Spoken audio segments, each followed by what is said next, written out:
오늘 우리 함께 말씀 보겠습니다. 잠언 14장 1절에서 5절 말씀입니다. 잠언 14장 1절에서 5절 말씀 함께 보도록 하겠습니다. 잠언 14장 1절에서 5절.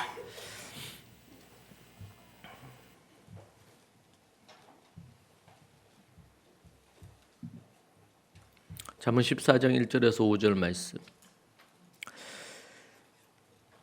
합독해서 같이 읽도록 하겠습니다. 지혜로운 여인은 자기 집을 세우되 미련한 여인은 자기 손으로 그것을 허느니라.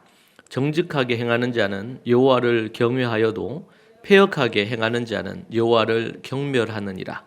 미련한 자는 교만하여 입으로 매를 자청하고 지혜로운 자의 입술은 자기를 보존하느니라. 소가 없으면 구유는 깨끗하려니와 소의 힘으로 얻는 것이 많으니라. 신실한 증인은 거짓말을 아니하여도 거짓 증인은 거짓말을 뱉느니라. 아멘. 네, 오늘 제가 말씀 전하기 전에 이번에 우리 대구 교회 우리 간사 또 리더의 변동 사항이 있어서 여러분에게 잠시 안내를 하고 제가 말씀을 전하도록 하겠습니다.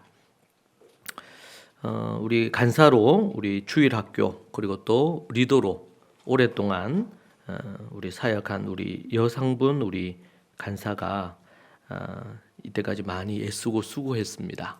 그래서 그 자리를 대신해서 우리 김은주 우리 리더가 우리 주일학교 간사로 섬기고 그리고 그 셀의 리더를 손익경 우리 리더가 섬기게 되었습니다. 잠시 우리 여상분 간사 그리고 또 섬길 우리 김은주 간사 그리고 손익경 리더 자리에서 한번 일어나 주시겠어요? 네네.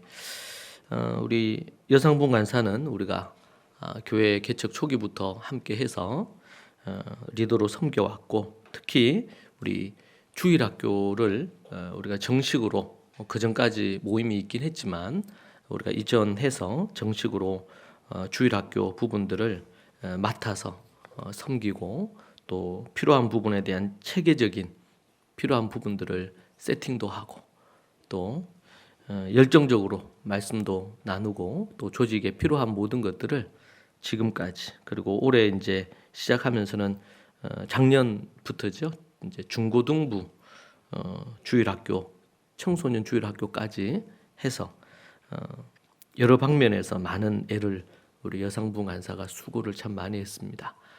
그간에 많이 수고하고 애썼는데 그 자리를 우리 김은주 간사가 그리고 또 손익경 리더가 섬기게 되었습니다. 그간 애쓰고 수고한 부분들에 대해서 우리 한번 크게 박수로 격려해 주시면 좋겠습니다. 네. 그리고 새롭게 우리 김은주 또 간사가 그리고 또 손익경 리더가 섬기게 되었는데 하나님께서 또 성령의 충만함과 능력을 더입혀 주셔서 맡은 바 일을 충성되이 섬길 수 있도록 여러분들이 함께 기도해 주시고 또 애써 주시기를 바라면서 우리 박수 한 번 더 하겠습니다. 네.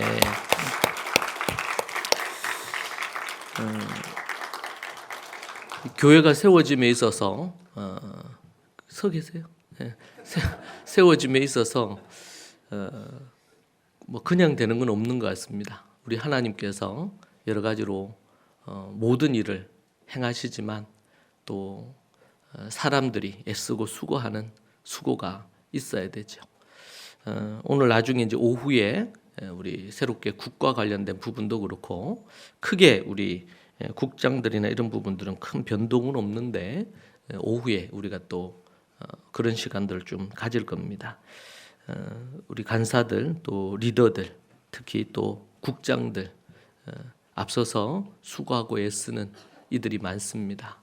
여러분들이 늘 기도해 주시고 하나님 앞에 마음과 뜻을 담아서 열정적으로 그 섬기는 그 섬김이 우리 교회를 온전히 세우고 또 하나님의 나라에 우리의 사명을 감당하게 할 줄로 믿습니다. 우리 한 개인도 가정에서 역할을 남편과 아내 그리고 부모와 자식이 역할을 잘해야 가정이 든든히 세워지듯이 교회도 섬기는 은사 따라 섬기는 곳곳에 섬김이 없이는 불가능한 부분을 봅니다. 열과 성을 다해서 애쓰고 수고하는 이들을 격려하고 또 축복합니다. 잠시 기도하겠습니다. 하나님 감사합니다. 그간 애쓰고 수고한 리더로 또 단연간 간사로 애쓰고 수고한 우리 여성분 간사에게 하나님께서 열 영육간의 강건함을 주시고 그가 애쓰고 수고하며 뿌린 모든 것들이 귀한 열매로 자리할 수 있도록 도와주시고 인도하여 주옵소서. 몸된 교회를 위하여 또 필요한 부분들 준비하여 하나님 앞에 나아갈 때에 그녀를 통해서 하나님께서 하실 놀라운 일들을 기대합니다. 몸된 교회를 참으로 사랑하고 섬기는 그 모든 것 위에 은혜와 복을 더하여 주옵소서. 아버지 하나님께서 함께 하시사 우리 또 새롭게 섬기는 김은주 간사에게 또 손익경 리더에게 함께 하셔서 하나님께서 주신 그 사명을 목숨처럼 여기고 하나님 앞에 귀하게 그 일을 감당할 수 있도록 주님 도와주옵소서. 사도 바울이 주신 그 사명을 위하여 자신의 모든 것들을 다해 몸된 교회를 세우는 일에 섬겼던 것처럼 맡은 바 충성된 일꾼으로 쓰임받아 훗날 하나님 앞에 인정되고 또 교회에서도 인정받는 믿음의 여종들이 되게 하옵소서. 주께서 인도해 주시고 여기까지 우리를 지켜주신 것 감사합니다. 우리 가운데 한 명도 먼저 된 자 나중되지 아니하고 나중된 자 먼저 되는 일 없이 먼저 된 자 계속 모범이 되어 섬기게 하시고 또 나중된 자 먼저 된 그들을 보며 믿음으로 쫓아가서 한마음 한뜻으로 몸된 교회와 하나님의 나라를 온전히 세울 수 있도록 주님 우리에게 은혜를 베푸시옵소서. 주께서 인도해 주시기를 원하며 예수님 이름으로 기도합니다. 아멘. 네, 앉으십시오. 네, 오늘 우리 대구교회는 예배 이후에 주일학교를 12시 정도까지 마무리하고 그리고 신년 우리 컨퍼런스가 진행될 예정입니다. 그래서 여러분들이 한 분도 빠지지 마시고 함께 해서 우리 개인 자기 관리와 관련된 특강과 함께 기도회도 함께 가지려고 하고 또 우리 은사 배치 관련된 부분 국별로 미팅도 잠시 가지려고 합니다. 여러분들 모두 다 참여해서 함께 해주시기를 바랍니다. 오늘 우리가 읽은 이 말씀으로 함께 여러분과 함께 말씀을 나누겠습니다. 우리가 인생을 살아가는 데 있어서 늘 어떤 부분이 있으면 그것의 끝을 생각하며 사는 것은 참으로 중요하고 중요한 일입니다. 예를 들면 우리가 정말 막 이빨을 닦기 싫을 때, 잠을 자고 싶은데 너무 피곤해가지고 이빨을 닦기 싫을 때, 그때 이제 해야 될 게 뭐냐면 끝을 생각하는 거예요. 이빨을 부지런히 안 닦으면 어떤 결과가 끝이 올 건지를 생각하는 겁니다. 그러면 이빨을 안 닦으면 어떻게 될까요? 여러분 밤에는 낮에는 모르겠는데 밤에는 반드시 자기 전에 이빨을 닦아야 됩니다. 네. 그렇게 하고 계시죠? 만약 그렇게 안 하면 어떻게 될까요? 이빨이 충치를 먹게 됩니다. 때로는 소위 말해서 운이 없으면 한 번만 해도 썩는다고 합니다. 한 번 안 닦았는데. 근데 그럴 때 정말 닦기 싫을 때 뭘 생각해야 될까요? 그 끝을 많이 안 닦았을 때 충치를 먹고 또 이런저런 부분으로 이제 그럼 치과 치료 받아야 되겠죠. 그리고 몰랐는데 그 생각보다 깊이 썩었어. 그러면 이게 좀 심각합니다. 근데 이빨이 너무나 썩어가지고 쓸 수가 없어요. 그러면 어떻게? 임플란트 해야 되겠죠. 그러니까 이빨 닦기 싫을 때 닦지 않았을 때 그 끝을 생각하면 좀 더 동기가 생길 수가 있습니다. 이빨 닦는 것뿐만 그렇겠어요? 우리가 이제 인스턴트 식품을 좋아하면 몸에 해롭다는 것은 뭐 다 아는 사실이죠. 전문가들은 모두 다 그 부분에 대한 얘기를 합니다. 근데 그럴 때 우리가 이제 어떻게 해요? 이제 안일하지 않고 끝을 생각하면서 그렇게 우리가 해야 될 겁니다. 그 끝이 어떻게 될지를 생각하고 오늘 내가 어떤 선택을 하느냐, 이건 중요한 부분이 될 겁니다. 이런 간단한 것뿐만 아니고 우리가 뭐 예를 들면은 그 성적인 어떤 유혹이 있어요. 그래서 예를 들면 바람을 피게 된다 그러면 어떻게 될까요? 그 끝은 이거는 상황이 좀 또 다른 부분이 될 겁니다.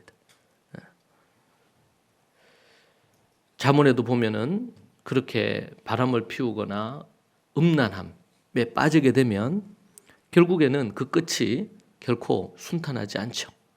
대표적인 성경의 이야기가 다윗의 이야기, 이런 부분입니다.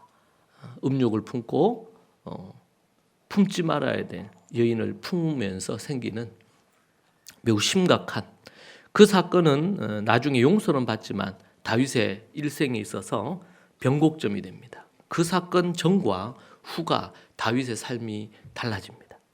만약에 그 끝을 생각하고 알았더라면 다윗이 그렇게 하지 않았을 수 있을 겁니다. 그런데 그때는 음욕이 강해서 그게 눈에 보이지 않는 겁니다. 그것을 잠언에서는 어리석다, 그렇게 얘기합니다. 어리석다. 어리석은 자는 끝을 생각하지 않고 지혜로운 자는 끝을 생각하며 사는 것이죠.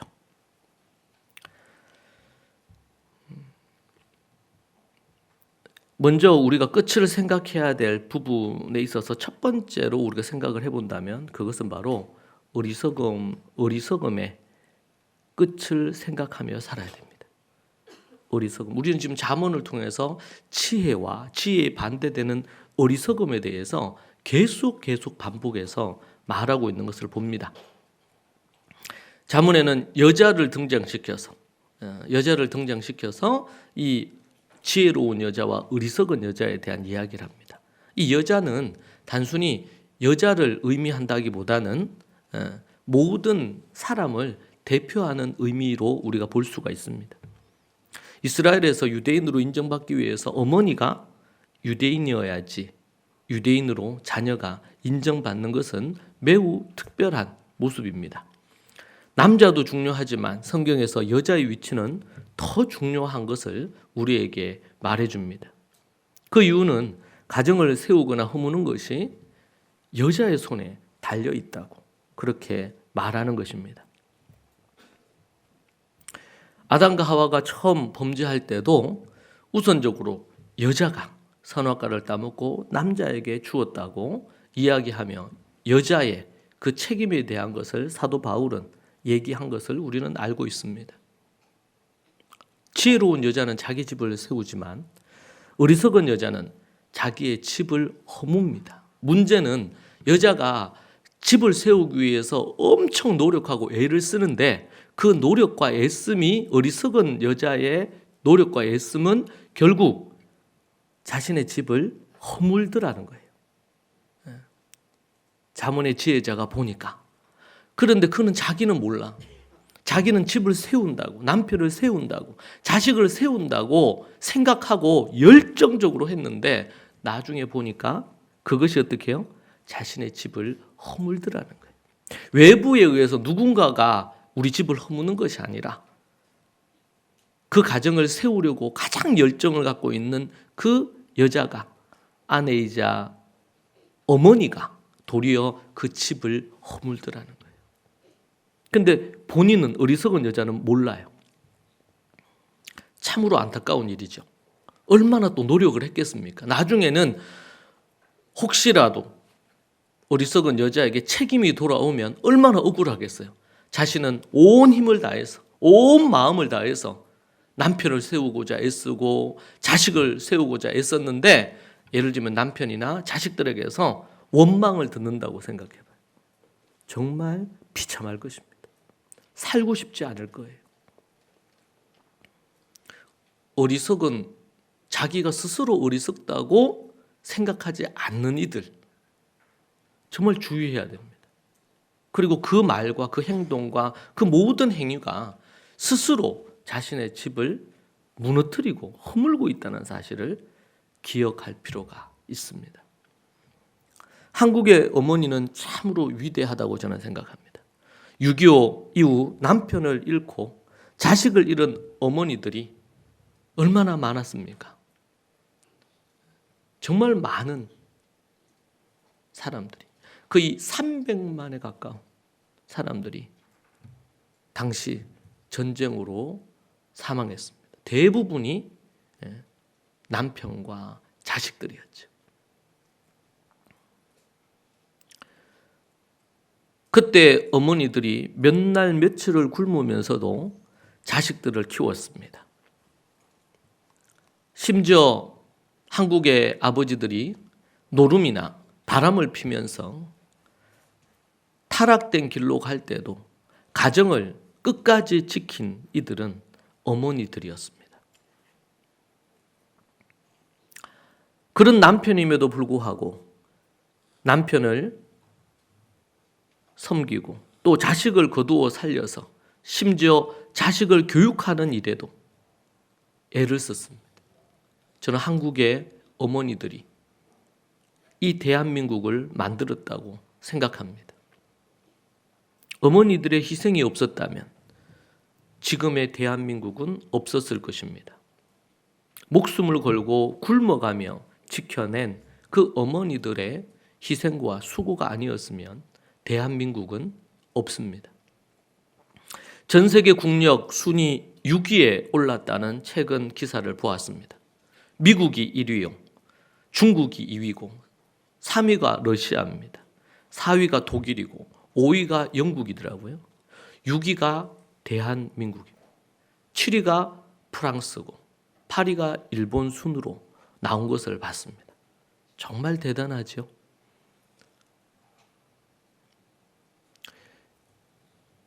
모든 것이 어머니들, 여자들에 의한 것은 아니라고 할지 몰라도 6.25 이후 위기 가운데서 이 대한민국을 이렇게 세운 부분에 있어서 이 어머니들의 역할은 우리가 무시할 수 없는 부분이고 중심에 어머니들의 희생이 있었습니다.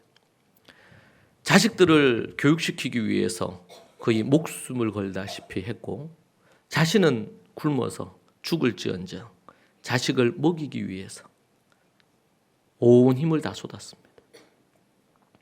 대한민국은 결코 그러한 어머니들의 수고를 잊어서는 안 되겠습니다.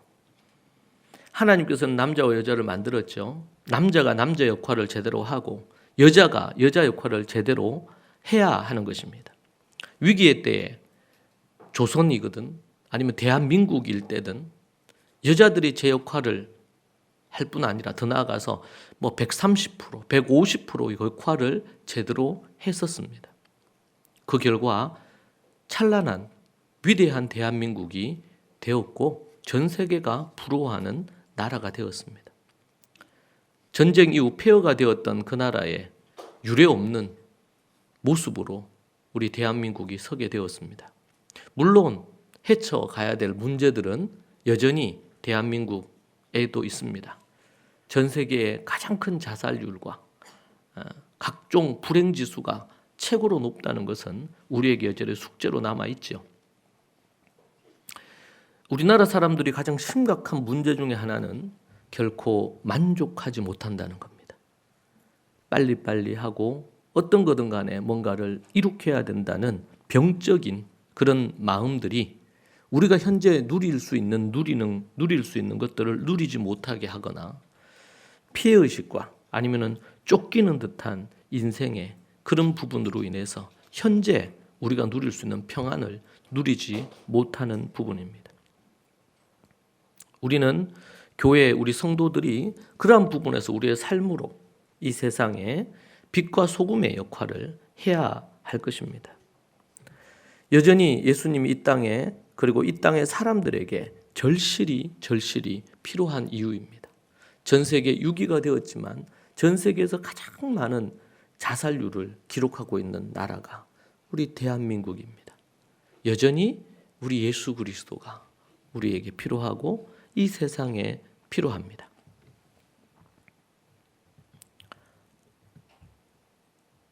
이러한 위기 가운데서 어머니들의 지혜로운 선택은 놀라운 결과를 우리에게 주고 있습니다.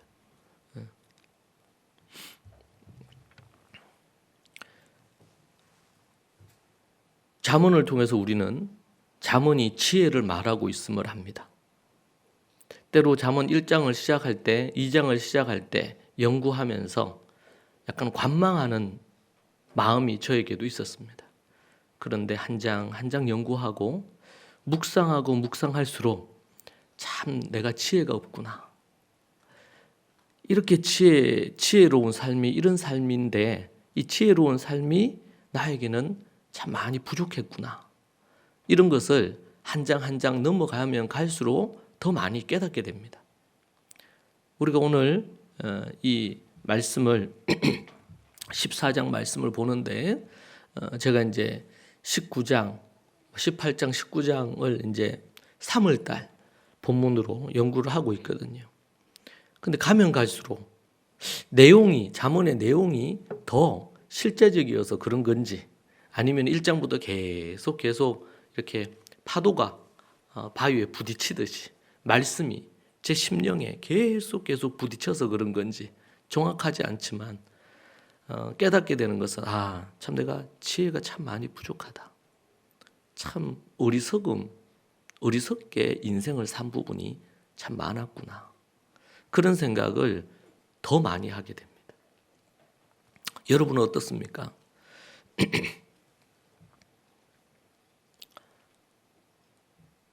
여호와를 경외하는 자는 정직하게 행해야 되고 여호와를 업신여기는 자는 그릇된 길로 가는 어리석은 자라고 잠언에서는 성경에서는 말합니다. 세상에서는 경전이라 그러죠. 경전이라고 하잖아요, 성경을. 하나님을 업신여기는 것, 믿지 않는 사람은 하늘이라고 할 수 있겠죠. 명확하지 않은 하늘을 업신여기는 자, 하늘의 뜻을 거스르는 자, 그러면서 자신의 사익을 추구하고 악한 행위를 자신의 사익을 위해서 스스럼 없이 하는 자, 그들은 교만한 말을 하고 교만하게 행동하는 부분이 되겠죠. 선한 마음, 순종하는 마음, 겸손한 마음이 아니면 그 마음에서 나오는 말마다 그 윗사람이나 다른 사람들에게 큰 고통과 아픔과 다툼을 만들어냅니다. 결국 화를 자초하게 되죠. 여러분, 우리가 잠언의 말씀을 계속 묵상하면서 반복되고 있잖아요. 그 지혜의 말씀들이. 그 말씀들을 여러분 대하면서 여러분에게 가장 마음에 남는 것들, 정말 마음에 가장 많이 다가오는 것들, 내가 이런 게 부족하구나, 참 내가 이런 부분에서 어리석었구나, 이런 대목이 여러분에게 있을 겁니다. 그것을 여러분 마음에 간직하시고 그 부분에 있어서 내가 어떤 변화를 가져야 될 건지 묵상하시면 좋을 것 같아요. 여러분, 우리에게 정말 묵상이 필요합니다. 이 묵상이라는 게 뭐냐면 우리가 성경을 읽을 수 있어요. 성경을 읽는 거 참 중요하죠. 근데 이 성경 읽는 것이 반복되면서 무엇으로 가야 되냐면 묵상하는 자리까지 가야 됩니다. 이 묵상이라는 건 뭐냐면 반복해서 읊조리는 거거든요. 이 말씀을 특별히 여러분들이 토다의 삶으로 하더라도 5절 길면 10절 해서 묵상을 하잖아요. 그리고 포인트도 보고, 이번에도 우리 하역 캠프하는데 처음 참여한 학생이 이 토다의 삶을 하면서 받았던 그 은혜에 대한 얘기를 하는데 제가 너무 감동받았어요. 이제 고등학교 올라가는 학생이었던 것 같은데 토다를 하면서 묵상을 하게 된 거죠. 여러분 우리가 읽을 때 또 토다의 삶을 할 때 그냥 한 번 쭉 읽고 또 한두 번 더 읽고 그러고 나서 옆에 빈칸을 채우는 것으로 묵상을 할 수도 있는데 그러기보다 여러분들이 본문과 포인트를 읽으면서 마음에 다가오는 부분이 있잖아요. 그럼 거기에다 여러분 형광펜으로 표시를 하든 또 동그라미를 하든 이렇게 하셔가지고 그 구절과 그 연관된 포인트를 반복해서 엎조리십시오. 그리고 여러분 마음으로 가지고 오십시오. 이것을 체화한다. 그래. 이 말씀이 내 안에 체화가 되도록 가져왔어요. 그리고 계속 엎조려요. 엎조리면서 하나님께서 여러분에게 주시는 음성이 있을 거예요. 성령님께서 이런 부분에 대한 깨달음을 주신단 말이에요. 돌이켜라, 회개해라. 아니면 교훈을 주기도 하고 책망을 주시기도 하고 때로는 위로와 격려도 주시기도 해요. 내가 네 마음을 안다. 내가 너와 함께 하겠다. 힘을 내라. 억울한 일이 있니? 내가 네 마음을 아니. 사랑과 자비로 사람을 대하라. 그런 말씀을 하나님께서 우리가 묵상할 때 그 음성을 듣는단 말이에요. 제가 제 어머니를 대하면서 어머니가 성경을 통독을 부지런히 하시면서 계속 읽으시던 중에 하나님 앞에서 깨달음이 오잖아요. 그래 되니까 그걸 계속 묵상하시더라고. 묵상이라는 용어를 모르고 묵상을 하신 거예요. 읽다 보니까. 그러면서 내가 이렇더라. 그런 회개와 그런 부분에 대한 묵상에 대한 깨달음을 얘기하는 거예요. 그럴 때 어떤 일이 생기냐면 변화가 일어나요. 변화가. 여러분 설교를 많이 듣고 그리고 말씀도 때로는 많이 읽고 이러는데 또 뭐 묵상도 하고 연구를 한다고 하는데 변화가 더디거나 아니면은 10년, 20년이 지났는데도 변화가 일어나지 않는 경우들이 있어요. 그 왜 그런가? 일단은 진심으로 읽고 진심으로 묵상하지 않기 때문에 그 말씀을 자신의 부분으로 가지고 와서 자신에게 적용하지 않고 다른 사람에게 뭐 다른 부분으로 이렇게 하기를 좋아하지만 실상 자기와 대면하지 않는 자기와 만나지 않는 그러면은 지식은 자꾸 많아지는데 머리는 굵어지는데 내면에 변화가 없을 수 있어요. 그러면은 마음이 강팍해집니다. 마음이 딱딱해져요. 마음이 거칠어집니다.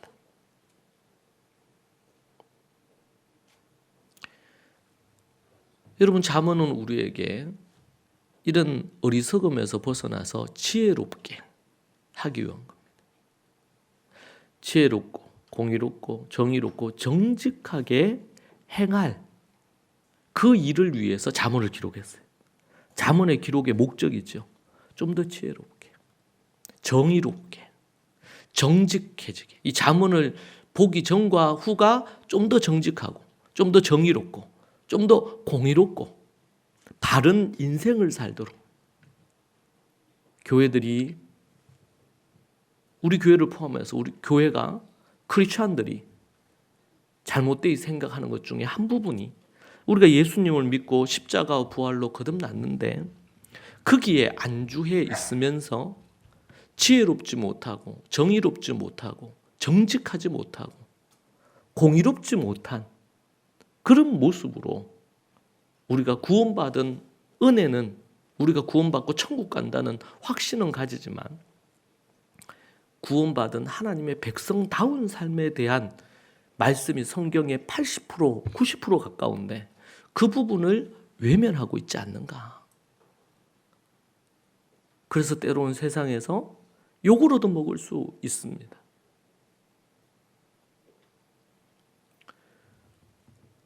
어리석음의 끝이 무엇인지, 한 개인에게는 인생 파멸이지만 교회가 지혜가 아닌 어리석음을 계속 추구하게 되면 세상에서 외면받고 밟히는 소금이 될 수 있습니다.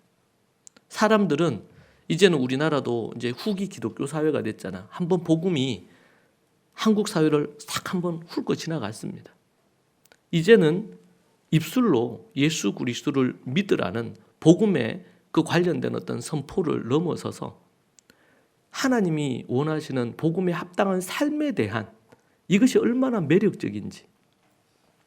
여러분, 저는 이 다원주의 사회라고 그러죠. 이 사회가 이젠 전통적인 어떤 절대적인 전통적인 기준이 허물어지고, 서구 사회는 더 일찍부터 그랬지만 이제 한국 사회도 다원주의 사회예요. 다원주의 사회라는 것은 그 시대에 관련된 부분에 있어서 다원화된 가치를 인정하자는 것, 그것이 진리라고 말하는 것입니다. 이것이 학문에도 모든 영역에서도 그런 부분인 거예요. 그래서 세상에서도 뭐라고 얘기합니까? 세상에서 그런 부분에서 그러니까 동성애나 이런 부분이나 이런 것들도 어떻게 하자? 인정하자는 거지. 인정하자. 왜냐하면은 다양한 것 중에 하나 아니냐라는 겁니다. 그러니까 그것을 우리가 받아들이지 않거나 인정하지 않으면 아주 폐쇄적인 부분으로 가는 거예요. 그런데 우리 교회는 이 성경적인 가치에 입각해서 하나님이 그 부분에 대해서 아니라고 하시기 때문에 아니라고 우리가 교회들은 가지고 있죠. 자, 그럴 때 이제 중요한 것은 태도입니다. 태도입니다. 이 세상에서는 그럴 수밖에 없어요. 왜? 그게 시대 정신이고 또 뭐예요? 다원화된 사회에서 가질 수 있는 부분입니다. 문제는 그런 부분에 있어서 우리가 어떤 태도로 그들을 대하고 그 일에 대해서 접근할 거냐. 교회에서조차 그러한 부분을 어떤 적폐 세력처럼 악한 것처럼 이렇게만. 그래서 오늘 우리가 올해 주제가 하나님이 세상을 이처럼 사랑하사. 여기에 우리가 이제 좀 고민이 있어요.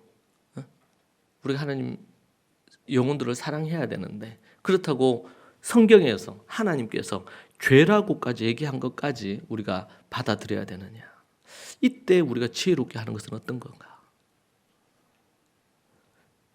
그런 부분에 있어서 지나치게 과격하게 그 부분에 대해서 악마화하거나 이렇게 하는 부분들에 대한 것은 우리가 참 조심해야 됩니다. 진리를 붙들고 가지만 이 진리를 대하는 태도를 우리는 생각해야 됩니다. 물론 어리석지요. 잘못된 부분이지요. 자, 그런데 따지고 보면 우리가 어리석거나 이렇게 할 때가 우리에게는 없습니까? 우리에게도 있지 않습니까? 그것뿐만 아니고 다른 수많은 이 세상에는 공중 권세 잡은 자의 영향 아래에 왜곡된 부분이 많이 있지요. 그걸 우리가 어떻게 이해하고 접근할 거냐. 그럴 때 먼저 우리가 어리석음이 아닌 지혜로운 자세와 태도가 필요하다 라고 볼 수가 있겠습니다. 우리의 어리석음, 우리의 부족함, 이러한 부분들에 대한 것은 다 그냥 제쳐두고 덮어두고 이 세상에 대한 어떤 부분들에 대한 것에만 목소리를 높인다면 이 세상의 입장에서는 하나님에 대해서, 교회에 대해서, 믿는 자들에 대해서 어떤 마음을 갖겠느냐는 거죠. 그런 부분에서 우리가 참 지혜가 필요합니다. 여러분, 우리가 계속 잠언을 보면서 잠언 안에 있는 지혜를 우리가 보게 되는데, 지혜를 볼 때마다 역으로 지혜가 아닌 어리석음을 또 보게 되잖아요. 여러분, 그럴 때 먼저 여러분의 마음으로 가져오십시오. 여러분 자신을 들여다보십시오. 내 안에 게으름은 없는가? 내 안에 말의 실수는 없는가? 내 안에 내 마음은 어떤가? 내 마음이 정직한가? 바른가? 하나님 앞에서 우리 자신을 제대로 들여보는, 묵상하는 이런 자세와 태도가 없으면 우리는 우리가 잘나서 이 세상에 복음을 전하는 것도 아니고 우리가 뭔가 좀 더 선해서 저들 위해서 복음을 전하는 것도 아닙니다. 동일한데 우리가 먼저 하나님을 알았고 하나님을 믿는 삶을 어떻게 살아야 되는지 우리가 먼저 배워가고 있을 뿐입니다. 그럴 때 중요한 것은 겸손함입니다. 여러분 우리가 때로는 법적인 어떤 부분이 있어서 그것 때문에 때로는 토론도 하고 이렇게 할 때 격렬할 수 있습니다. 그러나 일반적으로 우리가 개인적으로 아니면 그룹으로 어떤 부분을 대할 때 겸손한 자세와 태도가 필요합니다. 그러려면 먼저 들어야 됩니다. 듣는 자세가 필요해요. 그리고 어떤 입장인지 어떤 마음인지 충분히 이해하기 위한 노력들이 우선될 수 있습니다. 그렇지 않고 내뱉는 말들은 또 다른 화를, 문제를 일으킬 수가 있습니다. 첫 번째가 어리석음의 끝이 뭔지를 생각하는 겁니다. 두 번째는 말의 끝이 어떻게 될지를 여러분 생각하시기 바랍니다. 오늘 3절 이하의 말씀 보면 미련한 자는 교만하여 사람의 미련한 자는 어리석은 자는 교만한데 그 교만이 어떻게 나옵니까? 입으로 나오는 겁니다. 입으로 나와서 매를 자청하고 지혜로운 자의 입술은 자기를 보전하느니라. 소가 없으면 구유는 깨끗하려니와 소의 힘으로 얻는 것이 많으니라. 5절에 신실한 정의는 거짓말을 하여도 거짓 정의는 거짓말을 뱉느니라. 신실한 정의는 거짓말을 아니해요. 그런데 거짓 정의는 거짓말을 내뱉습니다. 거짓 증언한 것에 대한 대가가 끝으로 따르겠죠. 끝에.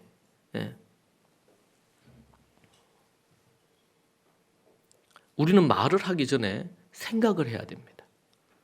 생각을 하고 말을 해야 됩니다. 그런데 보통은 말을 하고 나서 생각을 합니다. 그러니까 이게 문제가 돼요. 그래서 말을 내뱉고 나서 생각해 보니까 좀 그 시기에 그럼 그거는 이미 쏟아진 물이죠. 다시 담기가 참 어렵습니다. 말하고 생각하지 말고 생각하고 말을 하시기 바랍니다. 3번 생각하십시오. 3번. 우리가 어떤 말을 할 때 특별히 어떤 어려움이나 억울하거나 힘든 일이 있을 때일수록 더더욱 3번 생각하고 말을 하십시오. 그 말을 했을 때 어떤 결과가 있을지 그거 끝을 생각하고 말을 하는 게 참 필요합니다. 참 이거 쉬운 일 아닙니다. 그래서 성경에서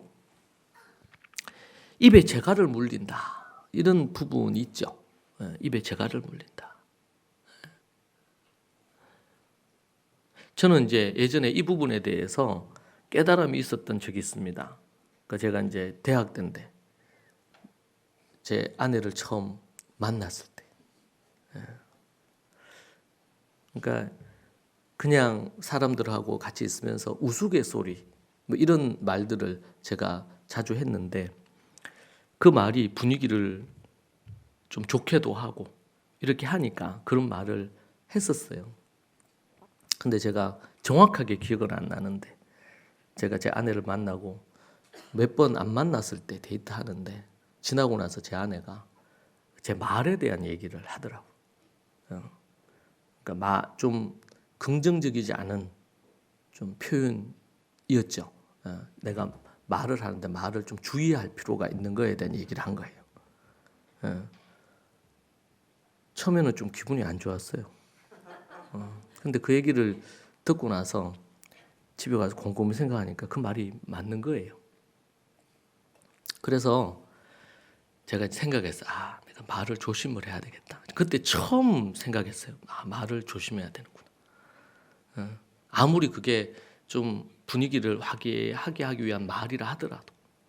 그래서 이제 제가 그때 작심하기를 내가 10일 동안 내가 말을 안 해야 되겠다. 그러니까 어떤 모임에 가면 왜냐면 말을 하면 그 말이 나올 수가 있으니까 말을 안 해야 되겠다. 이렇게 생각을 했어요. 예전에도 한번 얘기한 것 같은데 그래서 말을 안 했습니다. 꼭 필요한 말만 하고 말을 안 했어요. 말을 안 하다가 며칠 동안 잘 참았습니다.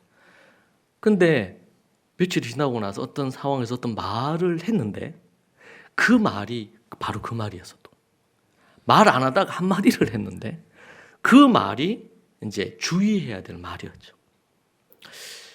그러면서 정말 좌절을 했어요. 그래서 안 되는구나 이게. 예?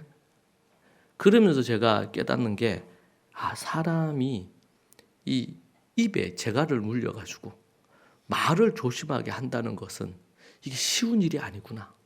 이미 몸에 배인 습관이 말을 하는 데 있어서 습관이 배어 있고 그 말의 습관을 고치는 것은 이것은 보통 일이 아니다. 때로는 큰 이 어려움을 겪거나 그 말을 해서 큰 고통을 당해 본 적이 없으면 웬만해서 말을 절제하거나 조심해야 됐다고 사람들은 별로 생각 안 할 거란 말이에요. 저도 그랬어요. 한마디 말을 하는데 그 말이 바로 또 그런 말이야. 약간 좀 비아냥거리는 말, 약간 분위기는 웃게 만들 수 있을지 몰라도 듣는 사람에게는 기분이 좀 상하는 말. 이런 말을 그러니까 며칠 동안 안 하다가 탁 말을 했는데 그 말이 탁 튀어나옵니다. 참 이게 안 되나 보다. 그래서 어릴 때부터 말을 하는 것을 아이들을 대할 때에 말을 할 때 그 말의 습관, 태도 이런 것을 잘 이렇게 다듬어 주는 게 참 중요합니다. 근데 어릴 때부터 저는 그렇게 안 자랐잖아요. 성인이 됐잖아요. 그러니까 오래도록 몸에 배어 있을 거 아니에요, 말이. 그리고 그게 한 번도 그런 걸로 누군가 내한테 얘기해 준 적이 없어요. 처음으로 이제 제 아내 그 얘기를 해준 거예요. 연애 때. 그러면서 근데 여러분 사람은 모두 다 자기가 자란 배경에서 생각하고 말하고 행동해요. 말만 그렇겠습니까? 생각도요, 여러분 습관이에요. 사람의 생각이 있어요. 그래서 부정적인 생각하는 사람, 우울한 생각하는 사람은 자동적으로 소위 말해서 오토 시스템처럼 어떤 상황을 만나면 딱 그렇게 부정적으로 생각을 하는 거예요. 이게 정말 무서운 겁니다.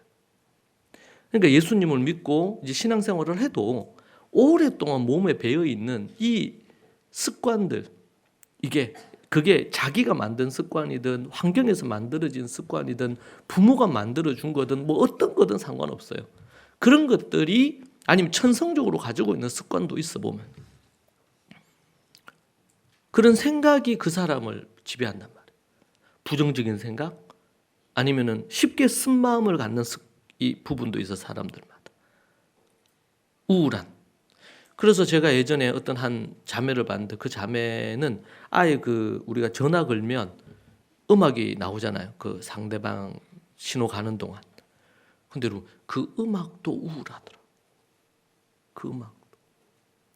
그러니까 그게 땡기는 거예요. 우울한 사람이 우울한 게 더 땡겨요. 그럼 우울한 걸 계속 들으면요. 여러분 음악은 참 중요하거든요. 제가 시간이 지나고 세월이 가면 갈수록 참 예술이 참 중요하구나. 예술이 중요하구나. 그런 생각을 합니다. 음악이나 미술이나 이런 어떤 부분들이요. 왜? 그것은 하나의 옷과 같아요. 우울한 음악, 사람들의 마음을 이렇게 치료하고 회복시키는 음악이 있는가 하면 사람들의 마음과 영혼을 우울하게 하고 망가뜨리는 음악도 있잖아요. 미술도 그래요. 미술도.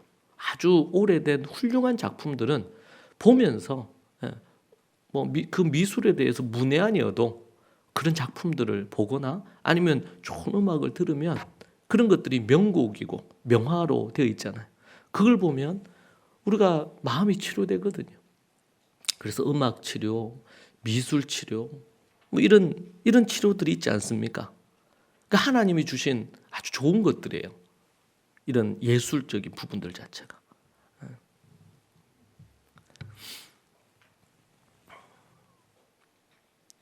그때 이후로 이제 훈련하기 시작했던 것 같아요. 말에 대한. 그러니까 지금도 저 거의 뭐 20대 중반에 그 일이 있었으니까 그 생애 25년 넘게 그 부분에 대해서 뭐 계속 그걸 생각한 건 아니지만 그때 그 사건으로부터 해서 생각하게 됐던 것 같아요. 말에 대해서.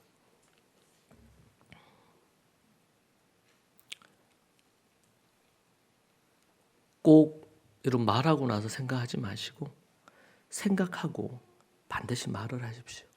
그 말이 뭔가 적절하고 유익하지 않을 것 같으면 여러분 말을 안 하는 게 좋습니다. 그래서 침묵이 금입니다. 도리어 침묵하는 것이 금입니다. 여러분 부부 사이에도 그래요. 부부 사이에도 친한 관계일수록 더욱더 말을 조심해야 됩니다. 그래서 누군가 그런 얘기 하잖아요. 부부 사이에 부부를 대할 때, 가족을 대할 때 남처럼 대하라. 여러분 남이 우리 집에 누군가가 오면 예의를 갖춰 대하잖아요. 남편이 아내를 남편이 대할 때에 기본적인 예의를 갖추어서 상식적인 선에서만 아내와 남편을 대해도 부부싸움에 많은 것들은 없어질 거예요. 그런데 우리가 부부니까 친하니까 그런 부분에서 쉽게 말을 하다 보면 정말 가장 가까운 사람에게 상처를 주고 씻지 못할 상처를 주거든요.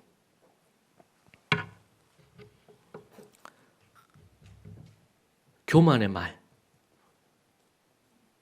오늘 본문에 보니까 교만이 말로 드러나요. 사람에게 있는 교만이 말로 드러나요.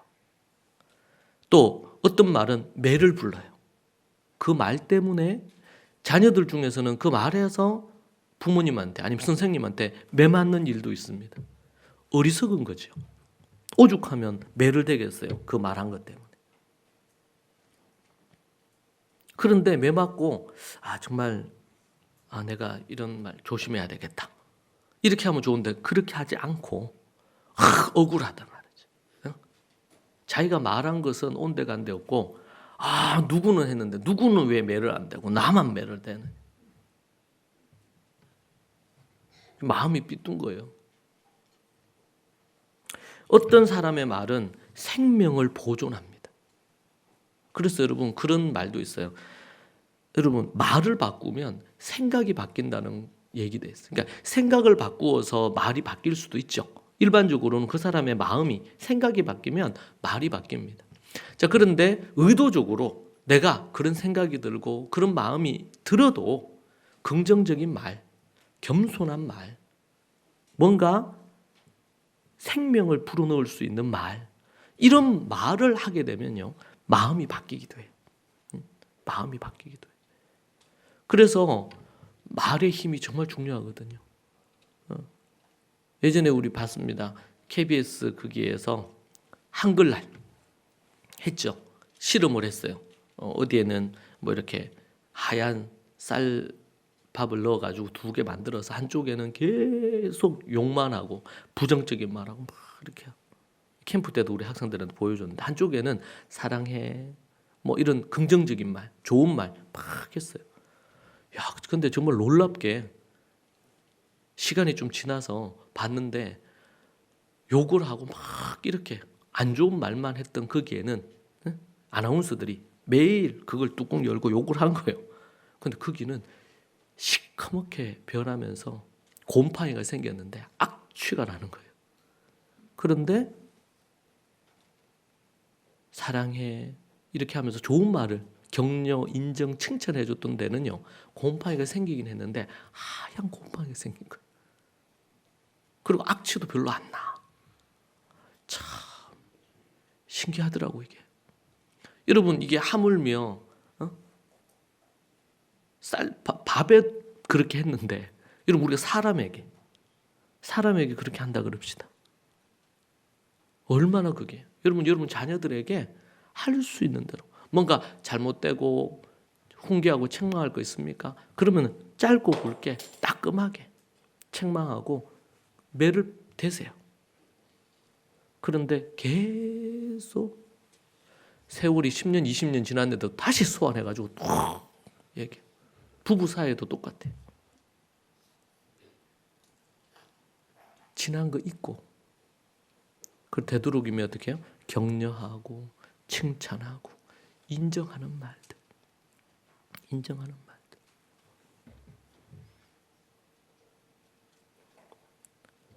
말 때문에 생명을 보존하는 사람이 있는가 하면 말 때문에 죽음을 맞는 사람도 있습니다.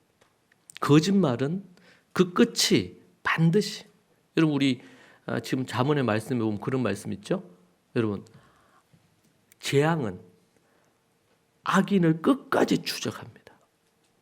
그죠? 선한 보상은 끝까지 의인을 찾아서 보상을 해줍니다.